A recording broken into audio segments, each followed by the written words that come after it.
Hi dear, welcome in institute. अब देखिए प्रश्नावली 3.3 का क्वेश्चन नंबर 10 देखते हैं। और क्वेश्चन नंबर 10 में क्या बोला गया है कि निम्नलिखित अवयवों को एक सममित अवयव तथा एक विषम सममित अवयव के योगफल के रूप में व्यक्त कीजिए। ओके, और उसका पहला क्वेश्चन दिया था क्या, मैट्रिक्स दी हुई थी क्या 3 5 1 -1। ओके, जिसको हम मान लिए हैं क्या, लेट कर लिए, यानी माना ए बराबर दिया है। ठीक, तो यह ए के बराबर मैट्रिक्स हो गई। तब अब इसी मैट्रिक्स का अगर हम ए डैश यानी इसका ट्रांसपोज निकाल लेते क्या हो जाएगा, रो बदल जाएगा कॉलम में। तो 3 5 3 5 1 -1, देखिए 1 -1 1 -1 बदल गया किसे, सेकेंड कॉलम में।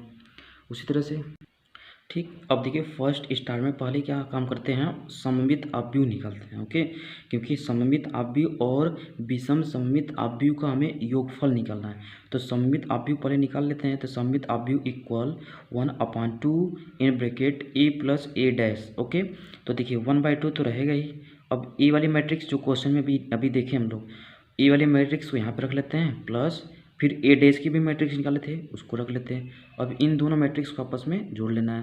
देखिए 3 में 3 जोड़ें 6 हो जाएगा, 5 और 1 6, 1 और 5 कितना हो जाएगा 6, -1 और -1 कितना हो जाएगा -2। अब देखिए 1/2 है। अब इस 1/2 को अंदर गुणा करेंगे तो सभी अवयव के साथ क्या हो जाएगा, गुणा होगा। और गुणा हो जाएगा तो क्या हो जाएगा, यहाँ पर भी 6/2, यहाँ पर भी 6/2, यहाँ भी 6/2, यहाँ पर भी क्या हो जाएगा, -2/2 होगा। तो ये कट जाएंगे तो कितना बचेगा, 3 हो जाएगा। और यहाँ पे 2 से 2 कैंसिल आउट हो जाएगा तो कितना बचेगा, -1। तो ये हमारा क्या निकल कर आया, ये सममित अवयव निकल कर आया। अब देखते हैं विषम सममित अवयव कैसे फाइंड करते हैं।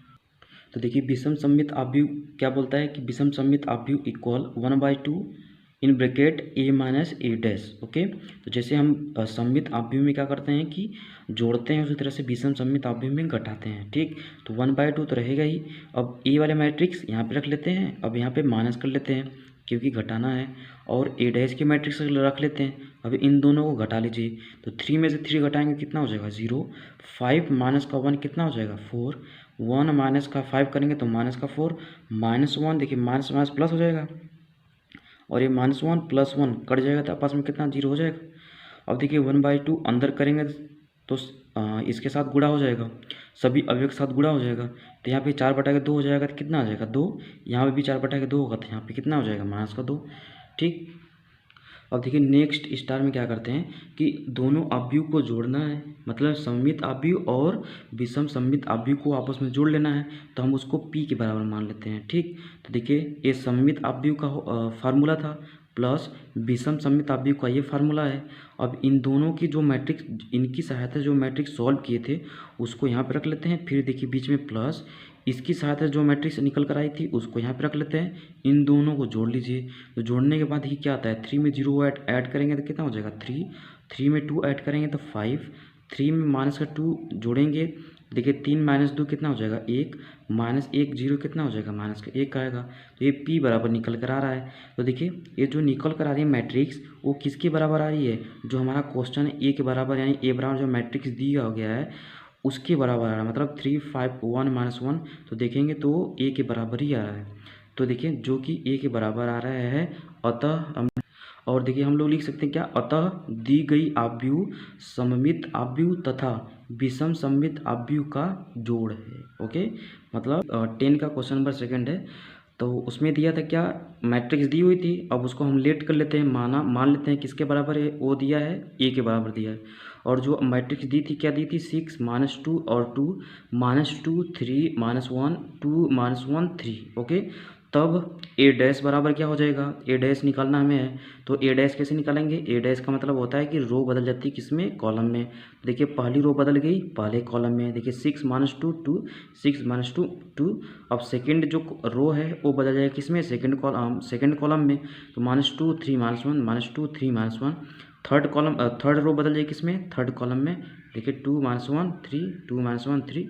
ओके, तो ये ए डैश निकल कर आ रहा है। तब देखिए पहले स्टार में देखते हैं, पहले स्टार में हम निकालते हैं क्या, सममित अवयव। और सममित अवयव का फार्मूला क्या होता है, 1/2 in bracket A plus A dash.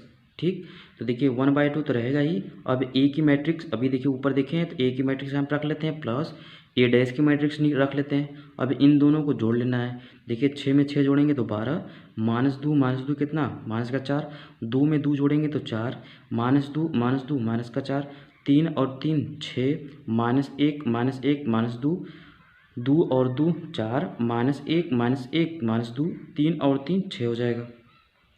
और बाहर 1/2 है, और 1/2 जैसे ही अंदर जाएगा तो सभी अवयव के साथ क्या हो जाएगा, गुणा हो जाएगा।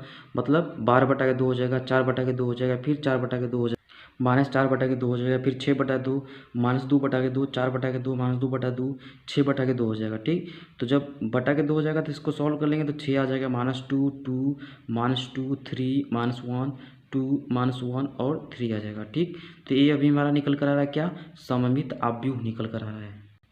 अब देखिए विषम सममित आव्यूह कैसे निकालते हैं। देखिए विषम सममित आव्यूह को हम असममित आव्यूह लिख दिए हैं, मतलब इसको विषम सममित ही बोल सकते हैं, बट उसके दूसरे नाम से भी बोल सकते हैं, असममित आव्यूह। तो देखिए विषम सममित आव्यूह का फार्मूला क्या होता है, 1/2 इन ब्रैकेट ए माइनस का ए डैश, कि नहीं विषम सममित आव्यूह के लिए अभी हम लोग अभी देखिए फार्मूला देखे थे क्या विषम सममित आव्यूह के लिए, कि half in bracket A minus A dash. Okay, तो देखिए हाफ तो रहेगा ही। अब देखिए ए की मैट्रिक्स रख लेते हैं, फिर बीच में देखिए माइनस कर लेते हैं, फिर ए डैश की मैट्रिक्स रख लेते हैं, इन दोनों को घटा लेना है। तो जैसे ही देखिए इन दोनों को आपस में घटाएंगे तो देखिए पूरे अवयव क्या हो जा रहे हैं, जीरो हो जा रहे हैं। मतलब 6 - 6 करेंगे देखिए 0, -2 माइनस देखिए प्लस हो जाएगा, तो +2 से -2 कट जाएगा तो 0 हो जाएगा। 2 माइनस देखिए 2 -2 कितना हो जाएगा, 0 हो जाएगा। -2 माइनस प्लस हो जाएगा तो ये भी 0 हो जाएंगे। 3 में 3 कैंसिल आउट, 0 हो जाएगा। -1 माइनस प्लस हो जाएगा तो -1 + 1 कितना हो जाएगा, 0 हो जाएगा। तो ये सभी अवयव क्या हो जाएंगे, 0 हो जाएंगे। ओके, अब देखिए नेक्स्ट स्टार में क्या करते हैं, नेक्स्ट स्टार में हमें दोनों का जोड़ निकालना है। तो सममित आव्यूह प्लस असममित आव्यूह। ठीक, तो सममित आव्यूह को जो मैट्रिक्स निकाले थे ए निकली थी, प्लस विषम सममित आव्यूह की मैट्रिक्स जो पूरी की पूरी 0 निकली थी। अब इन दोनों को जोड़ेंगे तो यही चीज़ तो आएगी। अब देखिए ये जो निकल कर आ रहा है, ये हमारा जो क्वेश्चन दिया था ए के बराबर, उसके बराबर आ रहा है। देखिए यहाँ पे लिखा क्या है, जो कि ए के बराबर है, अतः दी गई आव्यूह सममित तथा विषम सममित आव्यूह का जोड़ है। ठीक, मतलब कि हमारा जो ये निकल कर आ रहा है वो ए के बराबर, यानी जो क्वेश्चन है उसके बराबर आना चाहिए। अगर नहीं आ रहा है तो हम बोल सकते हैं कि यह सममित और विषम सममित आव्यूह का जोड़ नहीं है। ओके।